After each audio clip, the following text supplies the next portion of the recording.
मेरा एक डिसीजन जिसने मेरा करियर चेंज किया वो था मेरे फैमिली से झूठ बोलना। चलो इसके पीछे का रीज़न मैं आपको बताता हूँ। 12th पास करने के बाद मैंने इंजीनियरिंग एंट्रेंस एग्ज़ाम निकाला एंड उसी टाइम मैंने पापा से बोला कि पापा मेरा इंजीनियरिंग में जॉब लग गया। मैंने पापा से ये नहीं बोला कि पापा मेरा NIT में इन सिविल इंजीनियरिंग में BTech में एडमिशन हो रहा है। अगर आप एक फार्मर फैमिली बैकग्राउंड से बिलोंग करते हैं तो आप इजीली रिलेट कर सकते हो कि अगर उनका बच्चा 12th पास कर लिया तो उनके लिए सोसाइटी में माना जाता है कि बच्चा पूरी पढ़ाई पढ़ लिया, अब इसका 10 से 12 हज़ार की जॉब कहीं बाहर की कंपनियों में मिल जाएगा, बस इजीली इसकी लाइफ चल जाएगी। सेम मेरे साथ भी था। वो लोग क्या ही कर सकते हैं क्योंकि उनके पास खाने के लिए तो पैसा होता नहीं है, तो बच्चों को कैसे पढ़ाएंगे। एडमिशन के लिए मुझे लग रहा था 70,000, तो उस टाइम मेरे घर में 10,000 ओनली थे क्योंकि मेरे फैमिली में ऑलरेडी इतना सारा कर्ज हो गया था। अपनी सिस्टर की शादी की थी तो उसमें कर्ज हो गया था। मैं नहीं चाहता था कि अपने फादर्स को बोलूं कि पापा मेरे लिए कर्ज फिर से लो और मैं उनको मुसीबत में डालूं कि मुझे पढ़ाई करना है। तो इसलिए मैंने उनसे बोला कि पापा मेरी एक जॉब लग गई है जिसमें मुझे 1 से 2 साल की ट्रेनिंग होगी, देन इसके बाद मेरे हाथ में पैसा आने लगेगा। अगर आप एक पुअर बैकग्राउंड से बिलोंग करते हो तो आप इजीली रिलेट कर सकते हो कि अगर आपके पास फैमिली कंडीशन अच्छी नहीं है ना तो कोई आपको लोन देने वाला नहीं है, क्योंकि लोन उन्हीं को लोग देते हैं ना जो उनको वापस कर पाए। तो यार उस टाइम मेरे पढ़ाई के लिए कोई लोन नहीं दे रहा। सो गॉड ने किसी तरह किया। उस टाइम तो मेरा एडमिशन हो गया 70,000 रुपये में, बट इंजीनियरिंग में आपको पता है कि 6 से 7 लाख मिनिमम लगता है किसी भी IIT NIT में अगर आप जाएंगे।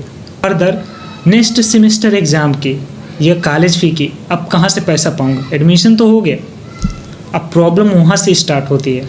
अब 70,000 ऑलरेडी मेरे पास लोन है, फादर का पहले से लोन है, मैं इधर उधर एजुकेशन लोन लेने के लिए भटक रहा हूँ, बट फाइनली किसी ने मुझे एजुकेशन लोन नहीं दिया।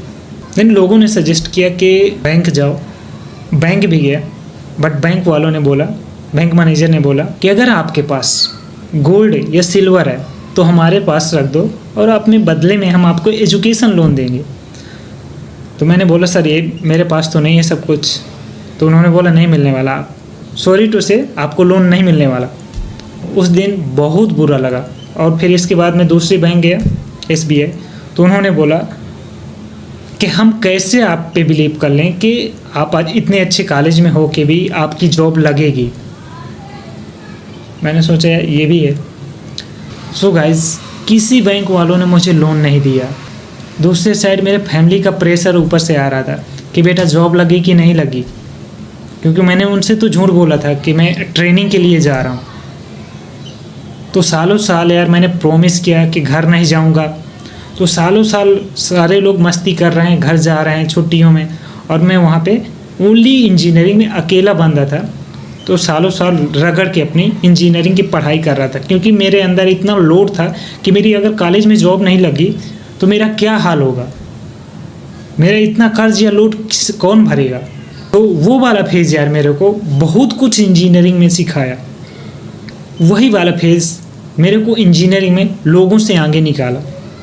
जब मैं फाइनल ईयर या 3rd ईयर में आता हूँ ना, तो मैं बहुत लोगों को पीछे कर दिया था और मुझे वहाँ पे फर्स्ट रैंक UG अवार्ड मिला।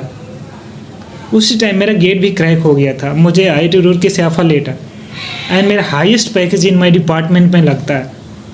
और भगवान की दया से मुझे कुछ ऐसे फ्रेंड्स भी मिल गए थे कॉलेज में जिन्होंने मुझे पूरा सपोर्ट किया मेरे कॉलेज फ़ी भरने में। सो माई मोटिव इज़ दैट कि यार आप अपनी हार्ड वर्किंग करते रहो, बाकी भगवान पे सब कुछ छोड़ दो, सब कुछ हो जाता है।